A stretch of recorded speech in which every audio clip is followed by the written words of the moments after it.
Let's go. You're now tuned in to the Finding Success Show, where we interview guests and uncover the keys to success in business and in life with your hosts, Justin Bozak, Abe Cavella, and Tom Zadanowitz. All right, everybody.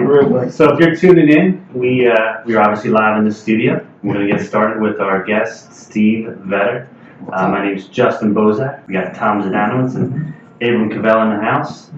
Steve Vetter, Tom's a guy. He kind of become a jack of all trades at this point, I guess. From mortgage loan officer with Annie Mac to now a restaurant owner with Burger 25, and he's got an awesome story. I mean, you shared that story with us probably about a year and a half ago, and yeah, it was something. I knew you for some time, had no clue, no idea, but maybe that's why you looked at me funny sometimes. What is this guy saying? But welcome to the show. Thanks very much. Yeah, no problem, brother. So I guess we'll get in, and usually what we do is try to build a background, foundation of kind of who you are, where you're from, and maybe the early days, first jobs, things like that. So yeah, I'll talk all about that. So I think my real story starts for this aspect probably around my 20s. I get out of high school, kind of fumbled my way through some different careers, worked at a couple different jobs. But really where my story starts is my loss of hearing, believe it or not.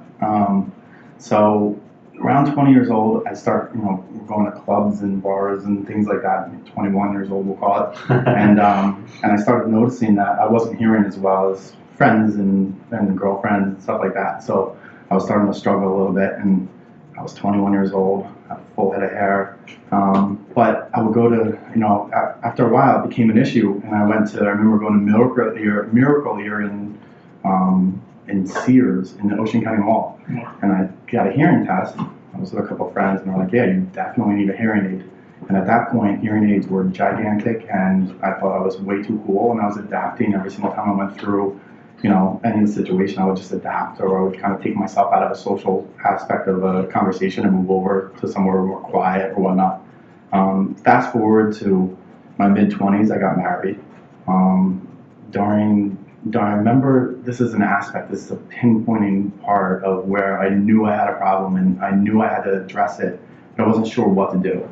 I remember talking to the priest and saying, hey, when we get when you go over our vows, can you do me a favor? Can I have them so I can practice them, because I may not hear? And the priest at the time was like, yeah, absolutely. So that was my first, I knew in a church setting that I might not be able to hear what they're saying, and that was going to be really awkward. So fast forward, I had kids. Five years later, I have a 5-year-old, and my wife and my stepdaughter at the time. I had a 5 and a 10-year-old at home. And it became more difficult and more difficult. So the story became, all right, what am I going to do? My wife was kind of always kind of pushing me along, saying, hey, you have to do something about your hearing. So long story short, I wound up going to an audiologist in Bricktown, New Jersey, and they told me, all right, listen, we got to put you in a sound booth, listen to your hearing results, so on and so forth. I did that. I got out of the hearing results. My wife was there. She's the one pushing me, you got to do something. I'm like, all right. He's like, listen, your husband's hearing charts, can you hear me? And then that was in the room. I'm like, yeah, I can hear you fine. He's like, no, how are you hearing me? Because he was looking at the charts based on the results. And I was like, I don't know. I'm putting it all together, I guess. And he turns to my wife and he's like realistically profoundly deaf. Wow. And honestly, I didn't honestly know that. I'm a loan officer by trade. I talk to customers on the phone. It was very, very difficult. Often I'll tell a customer, hey, I'm going to text you an application, because sometimes I wouldn't hear what social security number they were saying. Wow. Or something like that. So this was 10 years ago. Fast forward from that audiologist appointment, he said, hearing aids is not an option for you. It's just going to amplify sound, and he can't hear in the ranges that he needs to hear. He's adapted to his new life, or this life that he has, just hearing what he hears and putting it together with reading lips and so on and so forth in the context of the conversation. So what would happen is, 10 years later, I call it 2017, I woke up literally 2 o'clock in the morning, could not, and my wife was nudging me, or I was nudging my wife, and I'm like, I don't think I can hear anything. And she's like, you're yelling. And I'm like, what'd you say? She's like, you're yelling. And I could read lips like a champ, you know? Yeah. So she's like, yeah, we gotta do something, Steve. Like, you got it. 2017, I literally went to the bathroom, you know, however this sounds, I could not hear myself pee. I'm like, oh my God, like, this is terrible. I'm like, what am I gonna do? Panicked, like any, you know, adult would. I have kids, I have a house, I have a mortgage, just like everyone else. And I was like, all right, what am I gonna do? So in the morning, I woke up that day, I could not hear. It was literally like when you get off an airplane, you know, when you pop your ears, like you blow your nose or whatever it is, and you pop your ears and it comes fresh. I was trying to do that all the time. I would do that all the time as a habit, just because it would free up a little bit of sound. So I panicked, like anybody else would. I got myself involved in all sorts of. I called my wife, and I texted my wife actually. We didn't really have phone conversations at this point because I couldn't. I texted my wife and I'm like, listen, I'm like, I got stem cell. There's a stem cell thing in Panama. I think I could do it. I think there's some research. She's like, we're not going to Panama. What are you talking about? I'm like, can you lose your mind when you're panicking? You lose your mind. Right. What am I going to do to fix this? You listen to Rogan when you found out about the stem cell place in Panama? Yeah, so I was booking flights to Panama. My wife's like, you're not going. I'm not sending you to Panama. So honestly, within that research, I found that there was a clinical trial in Columbia University in New York, and that clinical trial was to show that you can, by kind of hearing loss, you can regrow what they call hair cells within the cochlea, which is inside the inner ear.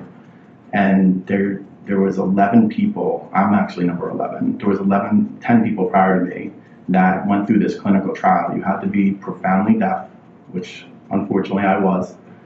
Be able to communicate well, which is a difficult thing to do when you're profoundly deaf.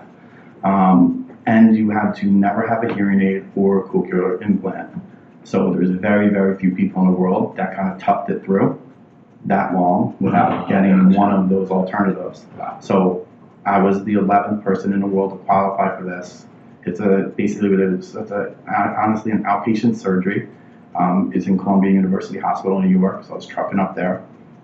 With a clinical trial, there's a lot of oversight. Novartis was the drug company that did it, and there was like some absolute amazing doctors in Columbia that administered the surgery. So what they basically do is they cut open your eardrum. Wow. They go in, they drill out your cochlea, and they inject a gene that they get from a stem cell, ultimately, that's responsible for growing hair cells in the womb of a baby, essentially. So you only grow your hair cells when you're basically prior to being born. After you're born, the only thing that can happen is they degenerate. Some people's faster than others. Mine was unfortunately faster than others. So that, honestly, that surgery was very simple. It was an in-and-out-patient. I thought it was scary as heck, the sound of it. So for the following 6 months, it was 22 times I had to truck up to Columbia University Hospital and do a parade of tests. MRIs, CAT scans, blood work, EKGs. It was every day for the entire day from 9 o'clock in the morning till 6 o'clock at night.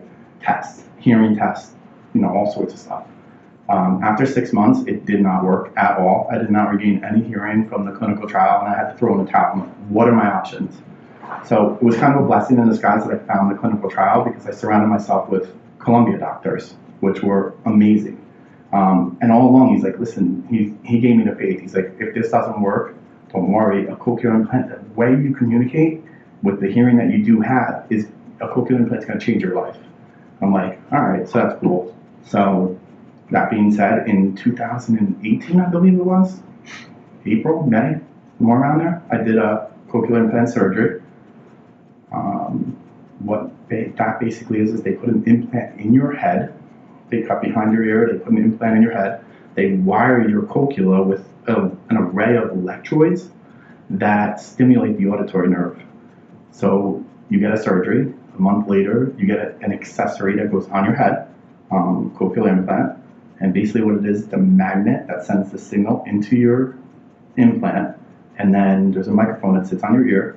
The sound comes in, it sends it to the magnet, right. And then it stimulates the auditory nerve. So I had done every ounce of research about how to hear, And I just thought a cochlear implant is something that's going to make me hear. So I thought day one, I go in to get, go into my appointment that day, and I'm going to be able to hear. I'm going to walk out of here. I'm going to be able to hear finally, And it's shocking what you hear when you don't understand what's about to happen. So you go in there. My kids are there. We've all seen the videos online when a baby becomes, from not being able to hear to hear. Yeah. That's not the experience that I had. So I get in this audiology room and they activate it, and you get it, and you're like, okay. All of a sudden you start hearing things like, what is that noise? They're like, that's the air conditioner. I'm like, oh. I'm like, okay, that's the air conditioner. The air conditioner does not sound. I know what everything sounds like. That's curious. I had perfect hearing until I was 20 years old, 21.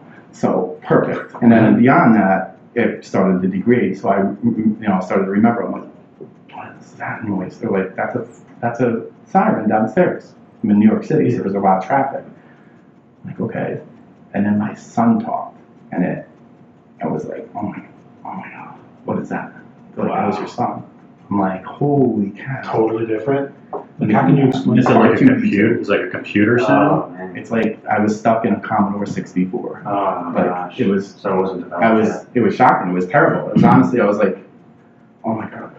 So you go through a braided test like that in the audiology room for about 2 hours, and I'm like, you can't send me home like this. Like I can't. This. So like, no, yes, you have to do hearing rehab. Wow.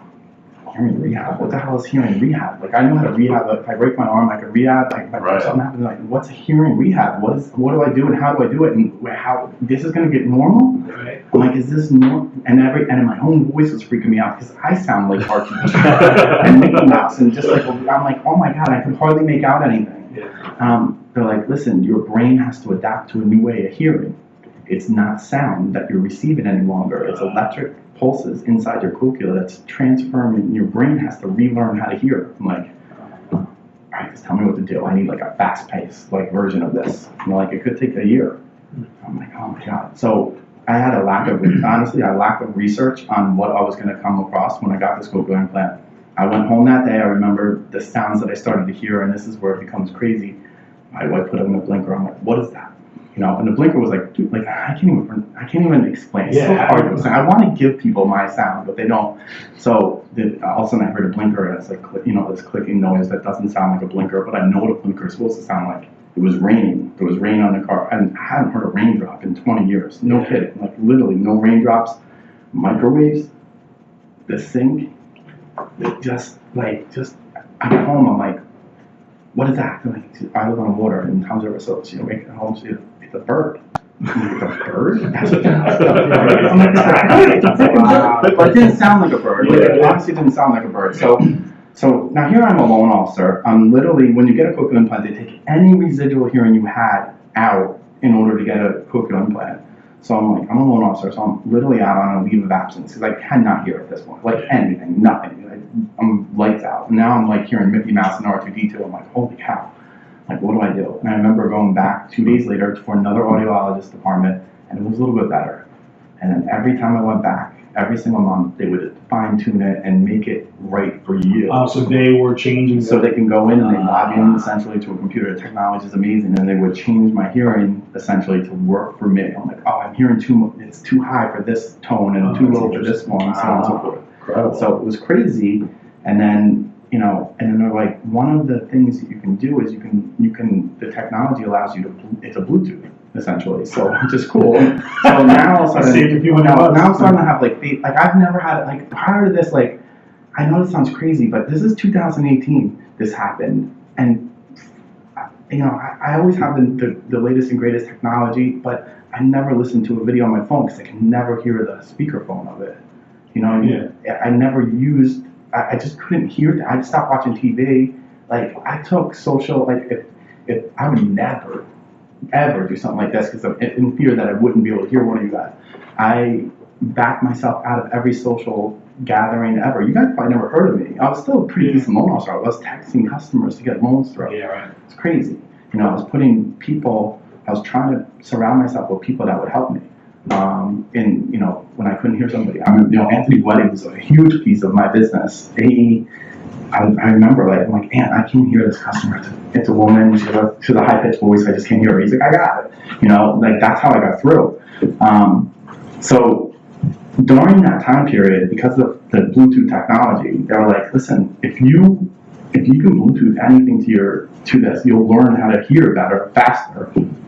Part of the rehab. I'm like, all right, great. So that's when I became addicted to YouTube and audiobooks and everything. Anything that I could find interesting, I just started listening to things for two reasons. Number one, it's interesting. And number two, I was trying to rehab my hearing, which was the craziest thing in the world. It's so hard to explain to somebody what rehabbing your hearing is. But slowly but surely, my hearing became more normal. And then by August of 2018, I was back to work. And I was honestly the happiest, most motivated person of myself that I've ever seen. The reason for that, I could hear. I thought, in my opinion, I was much more well educated at that point. I could have phone conversations with my kids, my wife, my colleagues, my friends. I was talking to high school friends, hey, what are we doing this weekend? I'm like, that's stuff I just didn't do. So it was a crazy experience. But just to give you an example, when somebody's deaf, they're not deaf. They don't not hear anything. But I'll give you the example. If I was put in a sound booth prior to cochlear implant, they give you basically 100 words that are out of context, just random words. And out of those words given, I would score 4% word recognition. So I had a pair of headphones on in a sound booth, no background noise, no nothing. Wow. And I'll get 4 right. I'm like, oh my God, that's insane. It brings you to tears, Right. What am I gonna, And then after this, I was tested a year afterwards, and it was 98% word recognition. So, wow. And the words I got wrong, I just got them off by a syllable. So that's amazing. It was pretty cool.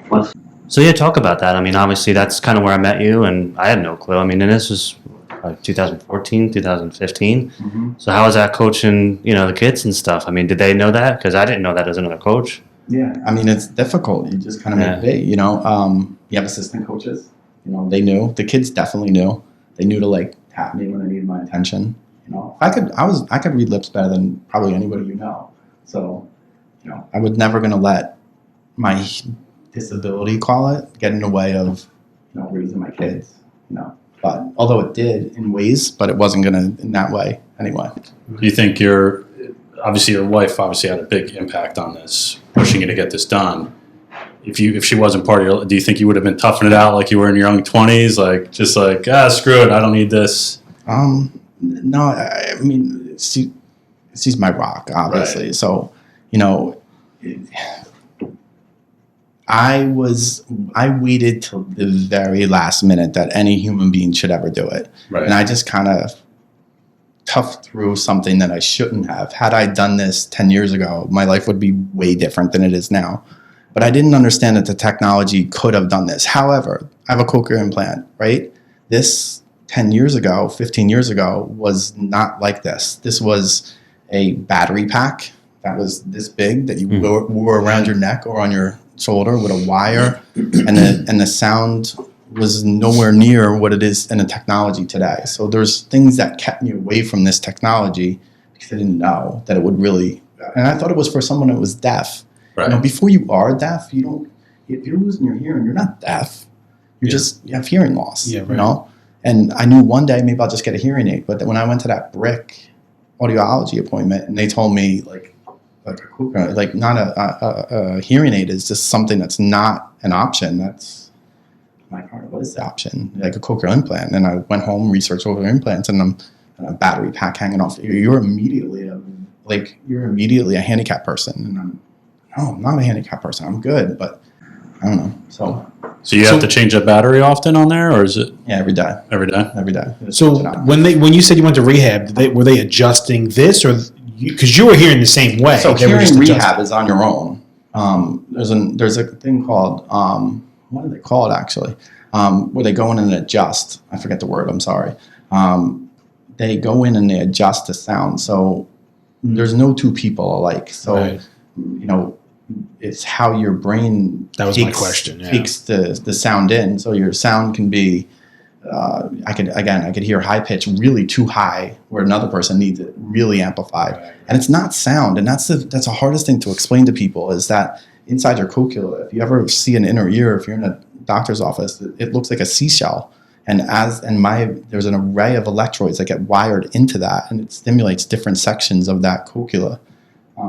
It's kind of crazy, but yeah, hearing rehab is all on your own. Yeah. It's the fine tuning each time you go back. It's talking to an audiologist who's an extremely smart person in that field that says, okay, give me your feedback. Where can you hear good? Where can you hear good? Okay, let me program this. How's that sound? Like, a little weird. Like, take that for a week and come back. Like, okay, and then you got to get used to it. So they're just like retrofitting it to how it. Yeah, it's like slowly but surely. It's not like you lose your your eyesight starts to go. You get a pair of glasses, you can see. It's great, but when your hearing goes and you get a cochlear implant, it's a totally different world. It's something that's unexpected, and it took 6 months to get normal, to be honest. But now I hear birds. I hear microwaves. I hear my dogs walking across the hardwood floors, and that's super annoying. Yeah. Like, all those things that's crazy. The amount of stuff that you miss out on. Well, how about like just appreciating everything now a little bit? 1,000%. Yeah. 1,000%. Like it's like I was given back a key to a door that's like, that's your life and go get it. And it's like, all right, awesome. So what am I going to do with this opportunity? So to make light of it a little bit, did you use this to your advantage when the kids were babies? And honey, I can't hear. You got to go get them up and change. There was definitely situations where, I mean, and that sucks, honestly. I know. There's definitely situations where I'm like, I don't know. I know what's happening. I never did that, honey. But So do you know exactly why like that happens in certain people? It's just yeah. So that's the $1 million question that I wish I could answer for myself. I don't know. A lot of people lose their hearing because they get a cold and they don't, they think it's a cold and it settles somewhere else in your body and it attacks your inner ear. Some people just, I mean, I'm just an unlucky person that for whatever reason, hair cells inside of a cochlea only degenerate over time. That's why we see a lot of old people with hearing loss. And some people's are more rapid than others. And I'm just, I'm 1,000%. 100% deaf in this ear and rely completely on a cochlear implant on this ear. gotcha. So you got to be facing the Yes. right way. While I'm sitting here. I actually lost hearing for probably about a month in one of my ears, and it was scary. I mean, I didn't know what was happening. I went to the doctors, and they didn't know what was happening, and it eventually just cleared up. But they pulled a bunch of stuff out of my ear. Yeah. Over the years, I guess, they get clogged. But even after it was cleaned out and they did all the stuff and looked at it, and I still couldn't hear, and it was so scary, because the same thing, like you realize, like, you have to work and you got to hear in order to really do anything. So panic that you had, I mean, you had that. Yeah, geez. because it was more absolute, I think, because you at that point knew it was getting worse and worse. Honestly, like I am a very driven person. Like I just want to find a way to do it the best I possibly can, and that clearly gets in your way. It's a hurdle you just can't jump. Yeah. And I normally go through life saying that's a hurdle. I'll just get around it. I'll go over it. I'll go. This is one I couldn't get around. Yeah, but just the positive you saw out of it too, like say you said watching the YouTube videos, the audio books. So what kind of stuff did you used to listen to, and So how did it help you? So I hate reading, right? But I love the content. Right. And I've discovered audiobooks, and I started listening to every and anything I possibly could. And naturally I gravitated towards business subjects, motivational subjects, motivational people.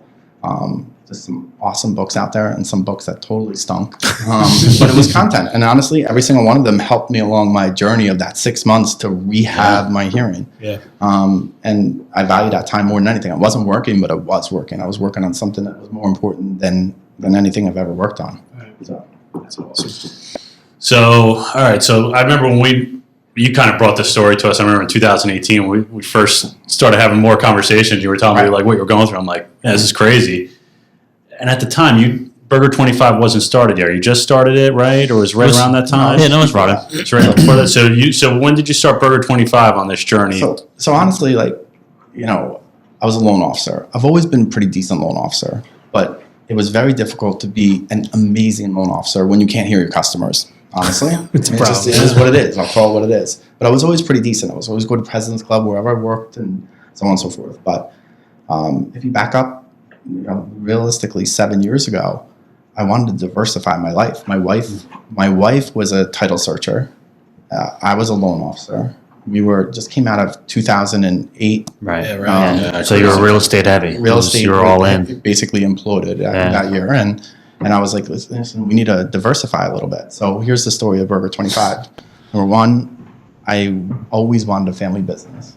I didn't know what kind of family business, and I wanted to make sure that it was something that my wife was capable of running. I know that one day I might not be able to do a loan officer job because my hearing is going downhill, believe it or not. Diversify, So there's a lot of different motivations as to why I wanted a family business, but so what I really wanted was an ice cream store, to be honest with you. So I started going on in my spare time looking for ice cream stores. And in my search, believe it or not, 7 years ago, I came up, there was a listing for a restaurant that was located next to Rich's Ice Cream in Tom's River. The only reason I found it is because I was searching ice cream, and it was a keyword when I was looking it up. Oh my God. Rich's Ice Cream was not for sale. It was Burger 25 that was for sale. So rather than just bypass it, I'm like, I call my wife. I'm like, hey, what do you think about that Burger 25 place on Route 37? She's like, for what? I'm like, to buy. It looks like it's pretty inexpensive, and it looks like something that, somebody's kind of failing at it right now, but it looks like it's something that I think we can improve. She's like, are you out of your mind? I gotta go. I'm like, she's like, what happened to the ice cream store? I'm like, it's next to an ice cream store. She's like, so our dream's gonna be next door, and we're gonna run a burger. I'm like, come on. So, a few conversations later, of about 10 burgers that in the next week or so, I'm like, called a guy. I'm like, let's talk about numbers and make it make sense. And to be honest with you, we went there, and to me, I see things, through like what they can be versus what they are. Like my wife's like, there's Stop and Shop ketchup bottles on the tables. I'm like, I know. That's perfect. That's awesome. Why. Yeah, I'm like, there's that's obviously why. you don't want Stop and Shop ketchup bottles in your restaurant. It's ludicrous. I don't know why, but they are. That's awesome. Like that's what everything. That's what we can improve. Yeah. There's things that are broken, but I loved the concept. I loved I could be creative here. The burger of the month's always a burger that we change every single month. Yeah. I'm like, that's fun. That breaks up my day of being, number crunching all day long. I'm like, this gets our business. This is bigger and better than ice cream. Like, let's do it. And she's like, oh my God, I'm not going to convince you not to do this. So we did it. Yeah. So we purchased it. A month later, we closed on my anniversary. My 10-year anniversary. Wow, that's pretty cool. Yeah, that hurt a little bit for Let's have a burger for our anniversary, honey. I never owned a restaurant. I go to the restaurants. I go to restaurants often. I never owned a restaurant. I just kind of thought I knew what was broken there and and I loved the concept. I thought it was new. I thought I could change some things, and I thought I could, just it would be that family business that we always wanted. Yeah. So you put your stamp on it. So what is Burger 25? What did the name come from? So Burger 25 is the reason it's called Burger 25. There's 25 different burgers. They're not all beef burgers. Some are veggie burgers, fish burgers, all sorts of stuff. Number 25 changes every single month. Everyone I know is like, here is a burger idea. I'm like, thank you. Because around the 15th of the month, I get stressed out. And I'm like, oh my God, I need a burger of the month. And I do it. So that's what Burger 25 is. That's pretty cool. So what's your favorite Burger 25? I think we got into this earlier. Yeah, off air. But so what's your favorite one that you come with? There's a lot of great burgers. And a lot of burgers were burgers of the month that wind up on the menu. One of the best-selling burgers we do is something that I invented everything aspect about it, but it's called the Frisky Whiskey. Oh yeah, I've had that one. So I toyed around with Jack Daniels. We still use Jack Daniels to the day. We made some Jack Daniels awesome sauce, onion straws, bacon, provolone cheese, onion roll. It's awesome. So I ate lunch first. But every month it's unique, and then, I try to bring the community into the business as well. Like I'll collaborate often with other local businesses where a lot of restaurants are always competing. I'm trying to let's go together. Yeah.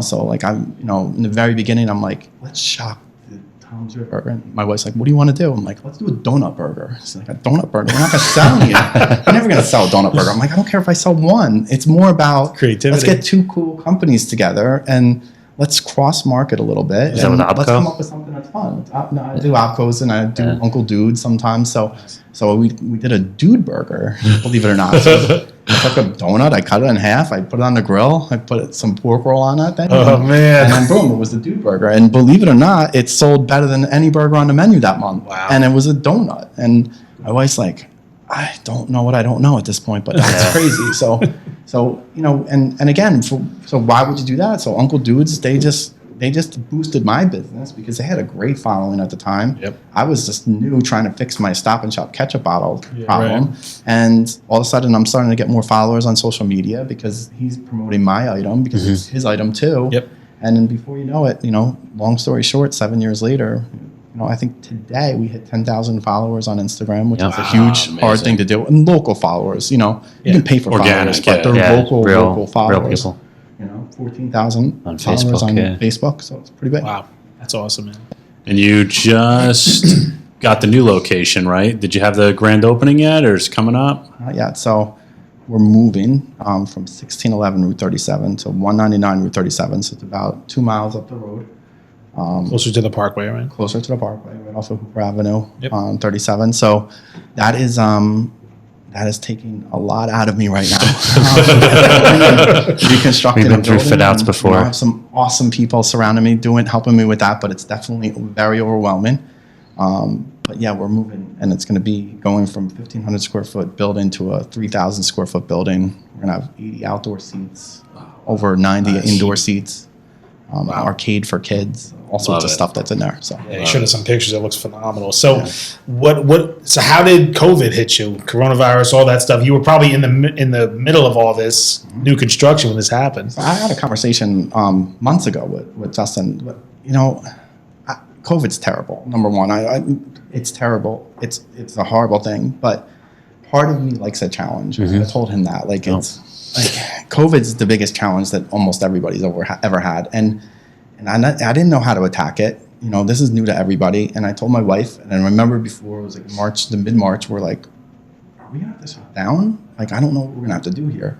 And then they immediately, you have to shut down, but you can only do takeout. I'm like, Denise, that's gonna hit our business. What do we do? She's like, I don't know. So we had to she's like, let's just play it by ear.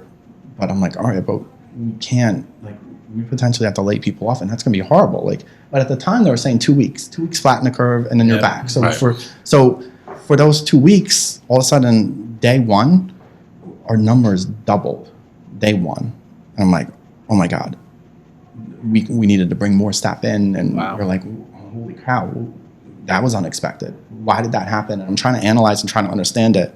And we really just focused on takeout business. We promoted it. I did it on social media. Hey, we are open. Restaurants left and right were closing for 2 weeks that they thought. So I think there you was nailed only it, a though. few restaurants available in the area. Social media was probably your key because you were able to get your message out way before, because nobody knew who was open, who was closed. Right. Nobody had the takeout thing set up if you were like a standard company. Luckily we were in a business that focused around a takeout business. I make the analogy all the time, and not to offend a steakhouse, but who wants more to take experience, a ribeye home in a plastic container and try to, and what I mean? That's very true. difficult. So we were just positioned really, really well for this, unfortunately, or fortunately rather. And a lot of other restaurants, 2 weeks into it, then they started talking about 30 days flatten the curve, and then it was like, oh my god, what are we gonna do here? We can't live. We're just this is our new normal. What do we do? We closed off our restaurant. We have social distancing. We're in masks, and now we have plexiglass, and it's just becoming really, really an awkward way to run a restaurant, to be honest. And then I remember talking to Denise, and I'm like, I'm getting mad when another restaurant closes because they're closing out of fear. Yep. And they're putting so much pressure on everyone else who's staying open that the business there was too much business. And it was uncomfortable for not only ourselves, but our customers. And you couldn't properly socially distance. We're thinking about all right, we'll do a takeout window. Now, all along, I'm moving. I'm trying to move to a better location. I'm like, oh my God, if I had just been able to move prior to this, but I just wasn't able to. So a lot of layers. But I like the challenge of it. Honestly, I hate that people are getting sick. And I obviously hate that people are getting very sick and dying from it. But at the end of the day, most people are surviving. And it's definitely a huge challenge to any business. The mortgage business has been unbelievable. Interest rates are ridiculous. So that's another aspect. So I'm extremely busy in mortgages. Yeah, it's interesting to hear the different aspect because we've sat with people. We sat with someone with in the fitness business too, and they had to pivot really hard. But you almost were taking the overflow of everything. 1,000%. And I don't want to sound like the guy that's like, oh, I like the challenge. I know that there's businesses out there that literally that's that hurdle of hearing as the example or the analogy they can't get over. There just is no way. Like if you own a gym, like what do you do? What do you do? Thriving in creativity. Those membership fees to run your business. And if you don't have them coming in because you're not open, there's literally nothing you can do. You could do some online classes, but you're not getting your membership fees for that. So, well, a lot of them are. I mean, I know like Nick Catone's gym.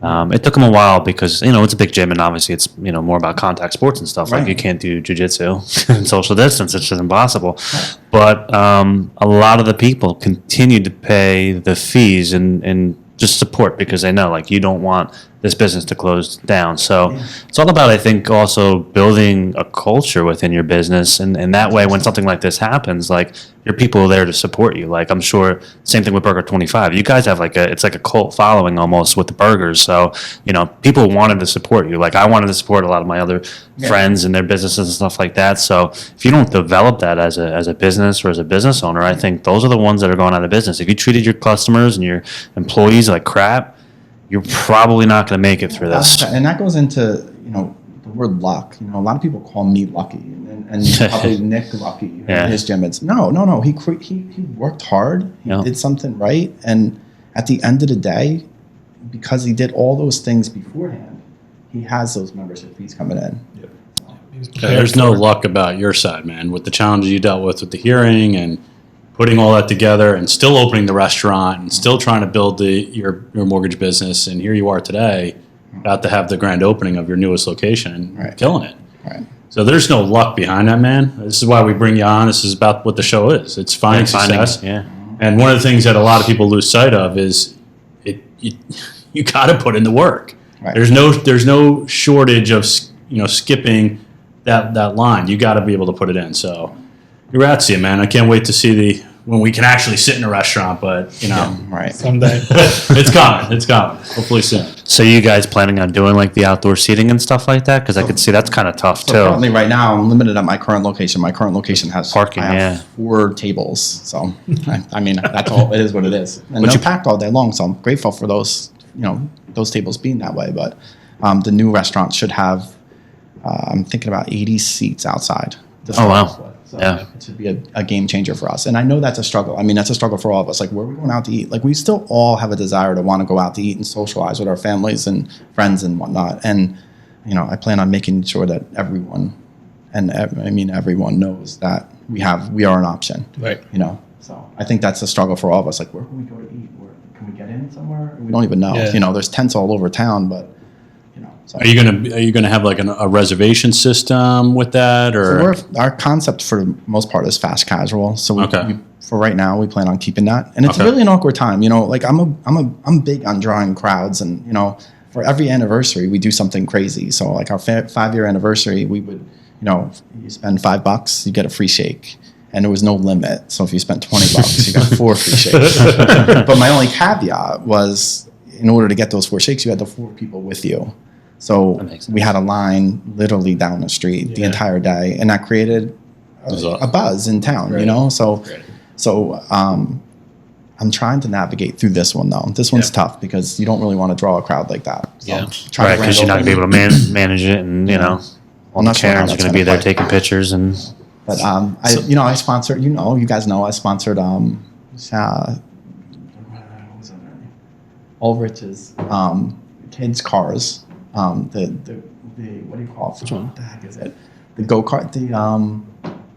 What are they called? The mini.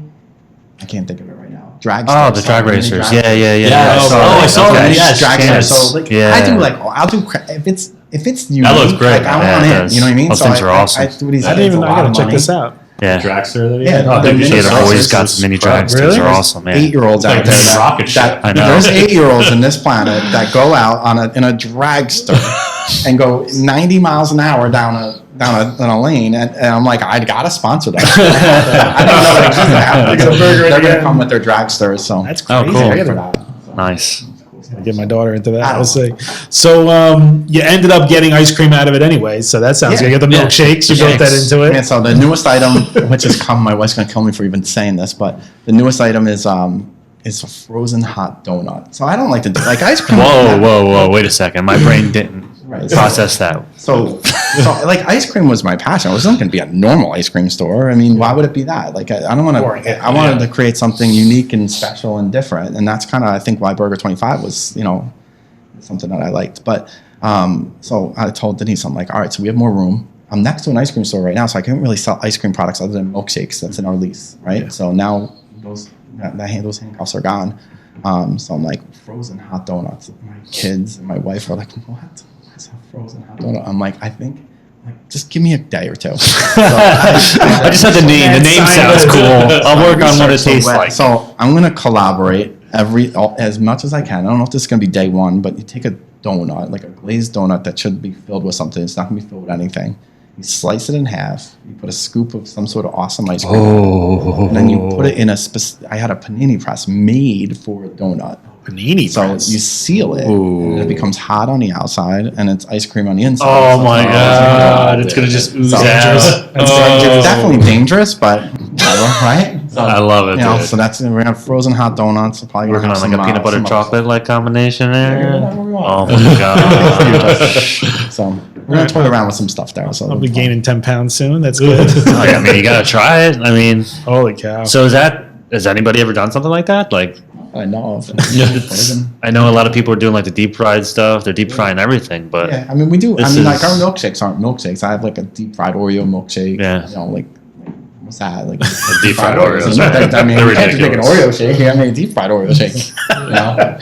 So the creativity is there. That's awesome. So you went from loan officer, numbers guy, to all of a sudden the creativity side, Burger 25. That's pretty cool. So I think they go hand in hand though, honestly. Like so, when it comes to creativity, a lot of people people buy me these kind of signs, and almost everybody's like creativity, and I think that goes hand in hand with loans as well. Somebody calls me, they're often challenged and they can't figure out a way to get approved or buy a house or so on and so forth. So you have to navigate through that in a creative way to find a solution for somebody. That's true. So I really think that goes hand in hand. It's like somebody said I couldn't get this. I'm like, hold on. Let me see this. Wait, if you did this, this, and this, then we can ultimately get to here. True. We're like, wow, I didn't know that. And that to me is being creative in a way that other people don't want to be.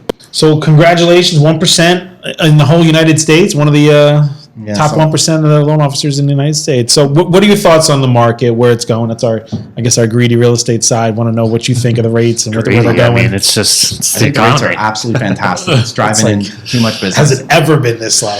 It's never been this low. I've been doing this for 22 years, and it has not been this low. I have I'm consistently making analogies for customers because it's a longer wait than usual. We don't want a longer wait, but we're just stuck. There is, we're doing 30-year fixed rates, in the twos at this point. So crazy. That's driving affordability up. So, $80,000 more of a house is the same price. So you can buy a house for $380,000 this year, and it's the same mortgage payment that a $300,000 house would be last year with those rates. So it's $80,000 in found buying power for the purchase side of it. And then there's everyone that can pool in a finished basement for free right there. If you look at it that way, for the same properties. I mean, I've always heard that it's if your current mortgage rate is like a point higher than what it is now, it makes sense to refi. Is that about right? Or I mean, yes and no. I mean, it depends on MI and all that stuff. Sometimes somebody can refinance and get a half a point lower and pay off some debt at the same time. That makes a tremendous amount of sense. Sometimes you look at it and you can go down in your term. You can cut a few years off. There's so many different ways to look at it. You always shouldn't make an assumption of the 1% because it could be something else that you're missing in your situation that could definitely help you. Yeah. Yeah, I know I've told clients, they're like, I want to get a lower rate. And I'm like, well, how long are you going to keep the house? They're like, we might move in a year or two. And I'm like, that doesn't make any sense. You want to spend $5,000 or $6,000 to lower the rate. You're not going to get the savings in the next 2 years. Just take your amortization schedule out. What's an amortization schedule? Okay. Let's sit down and actually look side by side and see what the power of your money is. I think, longer term, obviously, if you're in the market right now, thinking you're going to stay in your home, for 5-6 years, I think, you'll make that money back then. You're going to make a tremendous amount of money if you list your house right now. Oh my gosh. They're just selling. Yeah. The average house that should be selling for $270,000 is going for listing for $300 and selling for $320 and 17 offers. Well, we're talking about it like the appraisal issues we're having because you they're can't coming. just jump up the market that fast. They're coming. And that's a discussion we're going to have tomorrow in our office meeting. So, and it's our argument too, because the reality is an appraiser is supposed to give you what the fair market value is, and unfortunately, the technology the rule of thumb is what our homes will close 6 months ago. Sold it. So 6 months ago was completely different than now. If I have 17 people bidding for a house, right? That's the market. Somewhere in that bidding. Active and under contract is the market now. It's not like there's one or two people bidding against the house. It's literally 17. We had houses where there were 17 people bidding. Like, the value's higher, and yes, appraisals are definitely an issue. We're working through it the best we can. Yeah, we'll see. Yeah, hopefully that'll kind of correct itself in the next 30 to 60 days when somebody's hopes start closing out. But we said 30 days ago, so everyone just keeps contributing cash to the appraisal. It's crazy. That's what you need to do. You saw the first few houses going for multiple offers, multiple offers, and you thought, okay, people have to see this and understand that. Like, if you're going to move, like right now, like if you're going to get top dollar for your house, and then the next house you buy, the interest rates are so low that it's so advantageous to do it. If you upgrade your house, put a pool in, get a pool, whatever. One of the biggest challenges that we're having is, and I think probably most agents are having in this industry, is explaining to these buyers that have never seen a market this way that the bidding starts at asking price. Yeah. They're just like, well, I want to come in town. I was like, no, no, you don't understand. We're going 5 to 8%. You can't wait 3 days to have Uncle Jerry come through and give you his opinion. It's either you move today and start at asking price. And we want to avoid them seeing 3 houses in that scenario where they want to bring, and then they're like, what's going on? Like, they really have to trust that we honestly know what we're doing here, and that you really need to listen to the people that do this and see this every single day, because you don't buy houses every single day, but when we sell houses or we do the mortgages, we see tons of transactions, and every single one is that way. So there's no dilly-dallying around.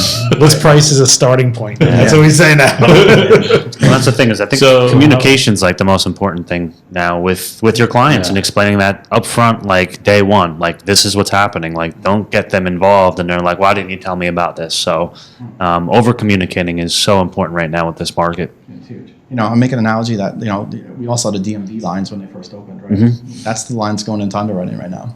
And the mortgage process is definitely, don't tell me that there's a company out there. Every company is backed up, because everyone in America should be refinancing or purchasing a home right now.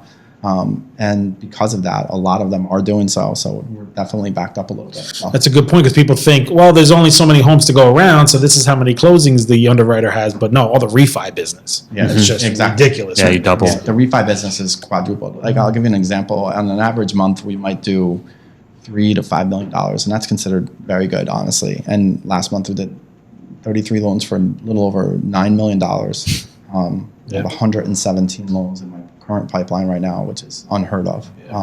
So I'm grateful for it, but at the same time, it's definitely causing some delays. But with those delays, there's a blessing in disguise, because most people are looking at the interest rates and saying, well, if I waited to lock in, should I do that? And honestly, there's nothing indicating that interest rates are going to go up. And, we'll put somebody in process at 3%. And then by the time they close 30, 45 days later, they're at 2.75%. So you can float lock it kind of? They float during the process. And it's painful because it's taking so long. But at the end of the day, they're getting 0.25% less on their interest rate just because it took longer. So it's been good. So if you can explain that real quick, because some buyers don't even understand that. So you're essentially floating it down, but locking it up. So you can't. No, not necessarily. So there's market trends, and we're constantly bombarded with what the market looks like. And this is by no means advice for anybody. Everybody's situation is different. But a lot of situations are customers are looking at everything, and we're making a decision together. Customer loan officer saying, hey, listen, interest rates right now, as an example, 3%. There's nothing indicating that these interest rates are going to go up. They're just probably going to continue to flow down. At least through the election. It's up to the customer ultimately, not us. Up to the customer. Do you want to lock in that interest rate at 3% and be frustrated by the time you get to closing if they're a little bit lower, or do you want to float and see if we can target a lower interest rate? And I watch this stuff like a hawk. Like I'm obsessed, and I'll watch it like a hawk. And if I see anything trending in any direction on any of those customers that are floating, I'll call them up right away and say, hey, listen, it might be going the other way. We want to lock, and we'll lock, and we'll catch that rate. But more times than not, now with what's going on, is the interest rates are definitely trending downwards. Yeah. So the reward for floating is actually going to sometimes 1/4 to 3/8% less in your interest rate than you even thought it was going to be, which is insanely awesome. Yeah. So you think it's going to continue through the year? I mean, obviously, I think right elections. now, I mean, but- listen, everything's different. 3 weeks ago, we all thought we were kind of over COVID, and then now we're starting to see all the southern states go up, and that's driving things down even further. So we really don't know. I mean, there was news today about some treatments and vaccines or whatever it might be to try to combat this thing. But at the end of the day, those types of things hit the market, and when the market gets hit, it indicates where rates are going to go. So it's hard. We watch it. No one's been through this before. Most of us anyway. So you brought up something interesting before. We were talking about that the underwriters are obviously kind of backlogged. So there's obviously a couple deals and lenders that we're dealing with, which I won't mention any names right now, that's having a horrible experience. But what's your average time period right now with AnnieMac, which I know is a great company, to successfully close a deal? So the mortgage companies understand the focus has to be on the purchase business, because at the end of the day, someone's buying a house and selling a house. That transaction has to go as smooth as possible. Time sensitive. So if you guys are buying each other's house and you're moving and you're refinancing, I'm sorry, but your transaction's slightly more. I could wait another week. You can wait another week. Yeah. So your loans are going to jump ahead of his loans, for an analogy. So purchase money market, we are still 30 days for a purchase. I can put a purchase in now and get Excellent. it That's off. excellent. Great to hear. Refis, I'm probably 45 days at the moment. So Excellent. it's still not that bad. It's just, people, have ants in their pants, Well, what's then going you're not- on? What's yeah, going on? yeah. I'm like, and I'm like, you're online. That stinks. I don't want you to be online. I want to take your file and put it in front of 17 other people, but that's not fair either. So you're online. An underwriter can only do so many things, and we've hired every underwriter that's possibly out there. They're still working from home? And we're just waiting on that. Are the underwriters still working from home, or are they back in the Most of office? them are, yeah. So we have underwriters. Our company is located in Mount Laurel. That's where our headquarters are. We have underwriters in California, different time zones throughout the country. So they're all home for the most part right now. Cool. Wow. I mean, you got a crazy story, man. Obviously, it's called finding success. So, what do you contribute to your success? I mean, I don't know, man. Like if I feel like I can do something, I just find a way to do it. And I don't like everybody likes an easy success, but at the same time, I like some of those, but I like the challenges too.